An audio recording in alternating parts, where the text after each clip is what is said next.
από το 1948 ο πατέρας μου είχε αντιπρόσωπος, ήταν σε όλα τα υφαντήρια στην Ελλάδα.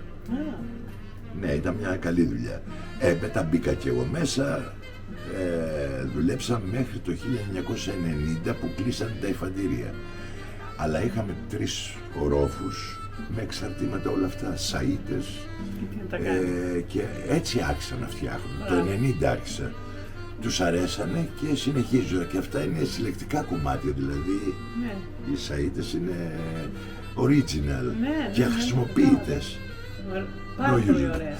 Και τώρα έχω κάπου 1.000-1.500 ακόμα. Γιατί είχα 10.000 κομμάτια μόνο σαΐτες. Μου μείναν. Μεγάλη ζημιά. Αλλά καλή ιδέα να το κάνεις έτσι. Ναι, αλλά δεν μπορούσε να τα πετάξεις. Ήταν τόσο ωραία σαν αντικείμενα και σε πάει στο πλοίο.